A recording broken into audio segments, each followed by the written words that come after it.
Ang ganda ng mga coleus nila, oh. Coleus ba ito? Mayana. Ang ganda ng mga mayana dito sa Home Depot. Gusto ko sana, pero hindi man sila healthy sa backyard ko. Kaya sayang man pag bibili ako ulit. Kasi ito, ang ganda-ganda niya, $25 lang. Okay.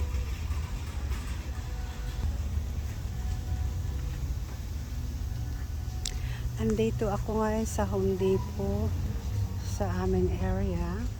Ang ganda ng mga bulaklak, oh. Ang ganda-ganda nila. Tapos meron pa silang yellow na gumamela, which is hibiscus ang tawag dito.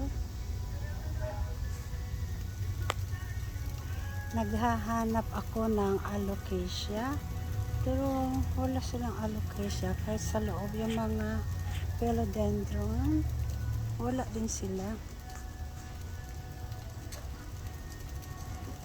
Paano ba yan? Ang nakita ko ito lang, oh. Hibiscus, saka yung fish bone.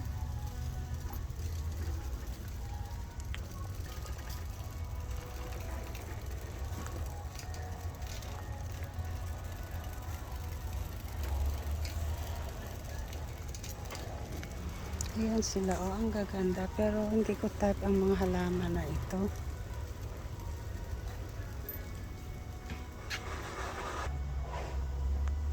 Ito naman, madalas lang mamatay sa init eh. Mayroon din akong mga ganito, oh, mga gabi-gabi. Pero namamatay isa-isa, namamatay sila. Then mayroon din akong ganito daisy, patay na sila. Ito naman mayroon din ako, nanigas na rin sa garden ko. Kaya dapat kong bibili na wala namang maganda rito.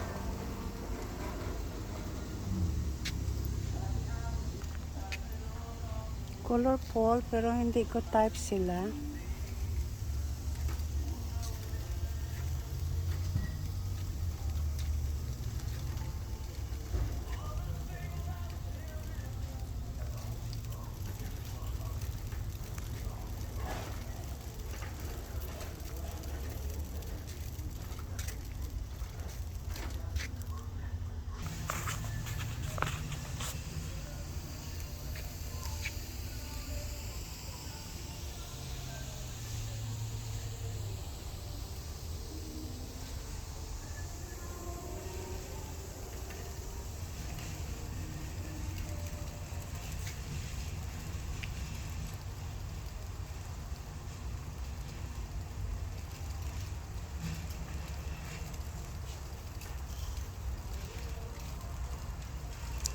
Mayroong isang alocasia dito, pero ito ay isang regal shield.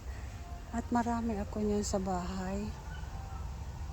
Ano ba, wala na bang ibang klase dito?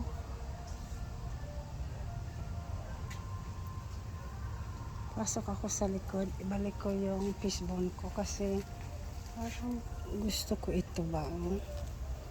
Saan ko naman kaya ito ilagay? At itanim.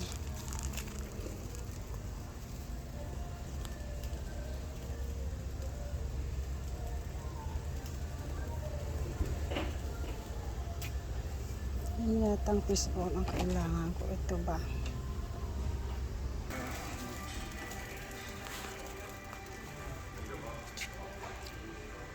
Maraming phalaenopsis na orchids. Pero very sensitive man sila sa sa init. Meron silang bromeliad. Ito, oh.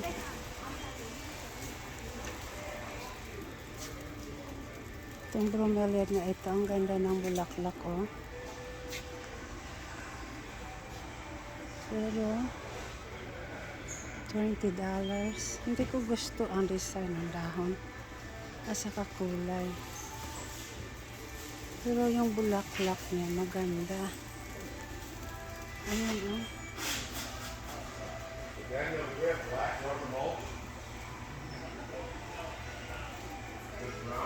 Bakit wala na kaya silang alopecia?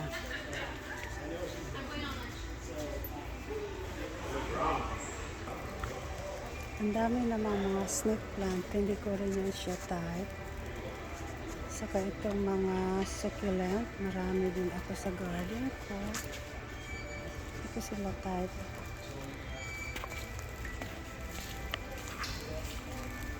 Ito kaya dito. Ayan oh, may mga San Francisco pa sila oh. Hindi man mabuhay yan sa likod.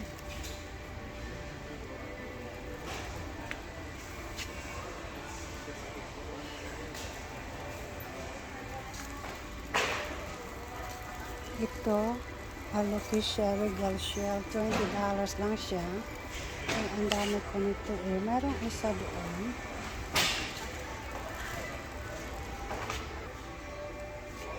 Ito, mga peace lily. Saka mga different butler. Hindi ko sila mga type. Ito sana. Ito oh. Kaso lang malaki ito oh.